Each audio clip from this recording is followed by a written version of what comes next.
In April 2025, two tourists walked into a sweet shop on Oxford Street and were charged £900 for 2 packets of sweets.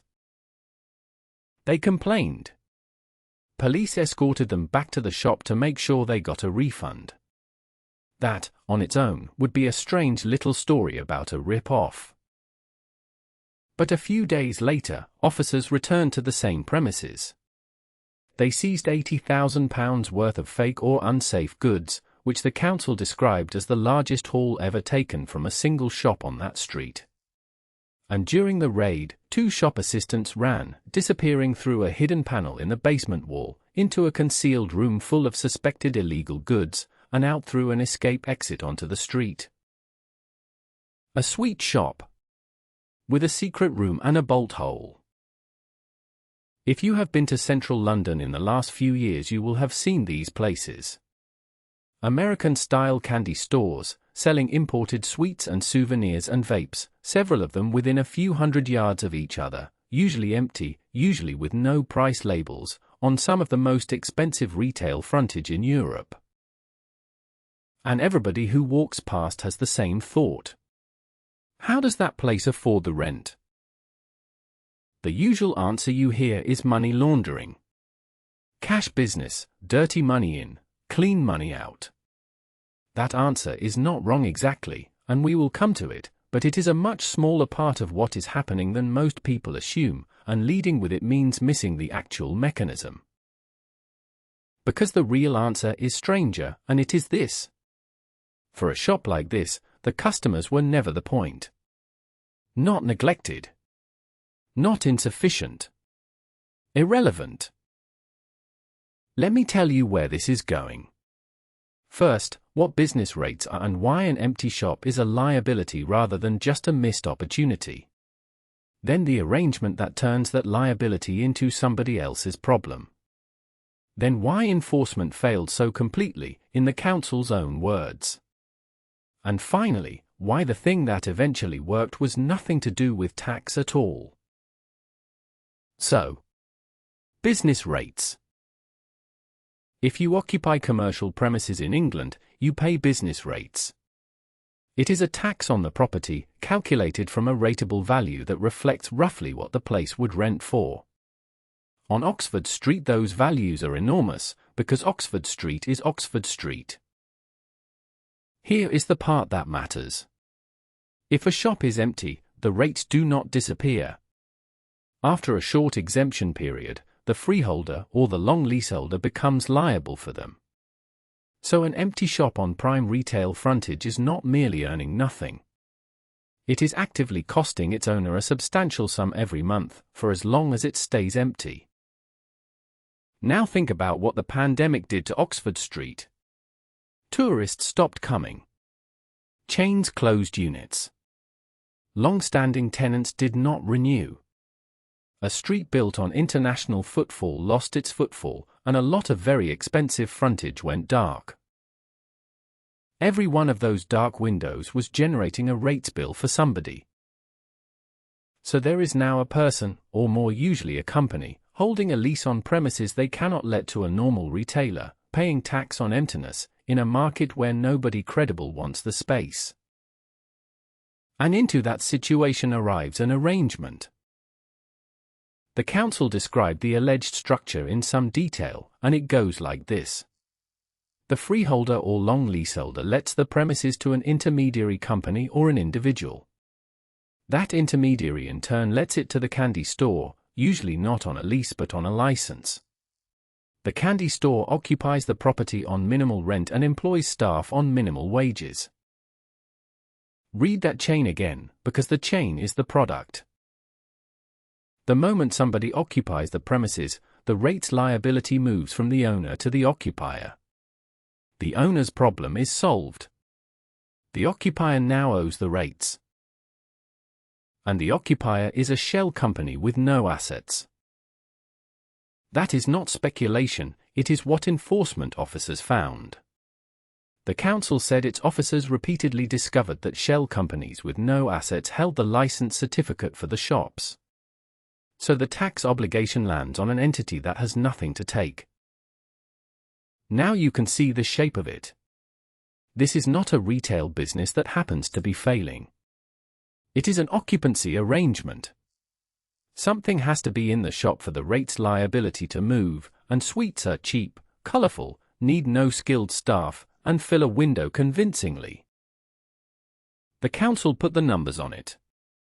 At one point around 30 of these shops were under investigation over roughly £7.9 million in unpaid business rates, later described as around £8 million, and, across a wider group of 26 sweet and souvenir shops, around £9 million in arrears. And the council's own assessment of the businesses was blunt. It said very few of the shops were serving sufficient customers to be commercially viable. Its leader described them as far from regular and legitimate businesses. I should be careful here, and I want to be. These were investigations and allegations. Not every shop selling imported sweets on Oxford Street was engaged in anything improper, and being an odd-looking business is not evidence of criminality. Some cases went to court and the council recovered money. Many did not. But what makes this worth 30 minutes is not the accusation. It is what happened when the council tried to actually collect. The council's revenue director spoke publicly about it, and what he said is remarkable for a public official discussing an £8 million debt. He said, to be honest, they will never be able to pay business rates. He described the whole thing as a bit of a merry-go-round, with companies popping up and then vanishing. Sit with that. The taxing authority, on the record, stating that the money will not be recovered. So why not? Because every enforcement route runs into the same wall. You can send bailiffs in to seize goods and sell them to cover the debt. The council did exactly that. But the stock in these shops is imported confectionery, much of it out of date, some of it failing trading standards, and in some cases counterfeit. It cannot legally be resold. So bailiffs walk into a shop full of merchandise and find almost nothing that can be turned into money. You can pursue the company that owes the rates. But the company is a shell with no assets, and if you press it, it dissolves and a new one appears holding a license on the same premises. That is the merry-go-round. You can go after the landlord. Westminster wrote to 28 freeholders warning them they could be held liable if their tenants or licensees were found to be evading rates. But the structure has an intermediary in the middle precisely so that the freeholder is not letting to the candy shop directly. And you can try to establish who is actually behind it. The council said the ownership structures were often secretive, involving complex chains of leases, subleases, and licenses, with the final links usually highly questionable. It also said the people working in the shops day to day were trained not to give information to council officers. Trained not to answer. That is not a detail you would find in a struggling sweet shop.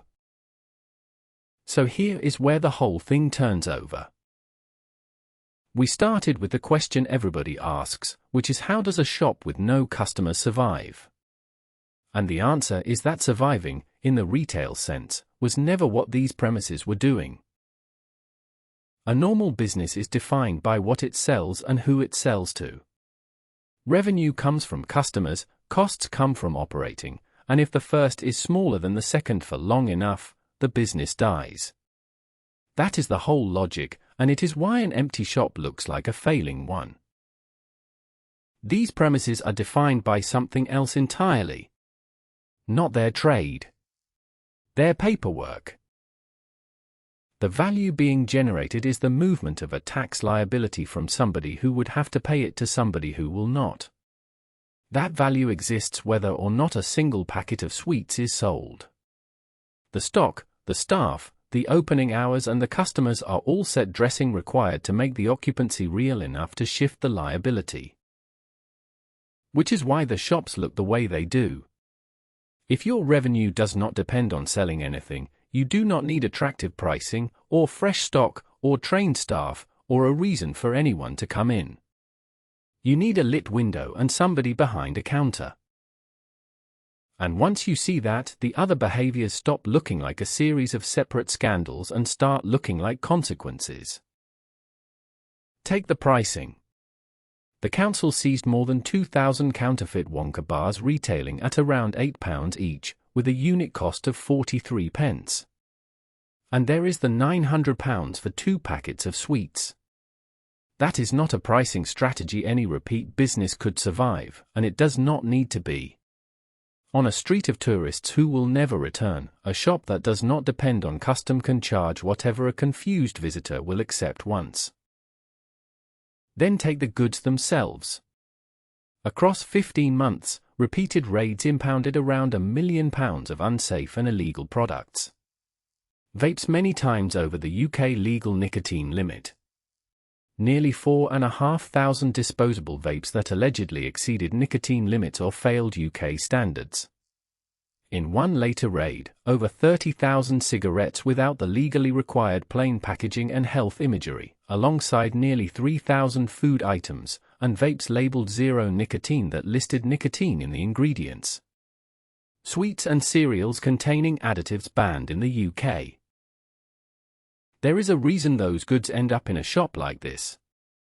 Products that cannot be sold through legitimate retail need an outlet that is not worried about its license, its reputation, or being raided. A premises whose economics do not depend on continuing to exist is the ideal place to sell things that will get it shut down. So the illegal goods are not the business either. They are a second income stream layered on top of an occupancy arrangement, in a space where the normal deterrents do not apply. Now, the money laundering question, since I said we would come back to it. There is a wider context here that the council itself raised. Analysis by the Centre for Public Data found that in the Westminster area the number of property owners registered in Russia had risen by around 1,200% since 2010, and owners registered in Jersey by around 300%. The council has spoken about concerns that shops were being used as hubs for dirty money. I want to be precise about what that does and does not establish. A rise in overseas registered ownership of property is not proof that any particular shop is laundering anything, and I am not going to assert that it is. What it does mean is that the ownership of a great deal of central London commercial property is opaque, and opacity is exactly the condition in which an arrangement like the one we have described can operate without anybody being identifiable at the top of the chain. So what actually worked? Not the tax enforcement. By the council's own admission, that money is not coming back.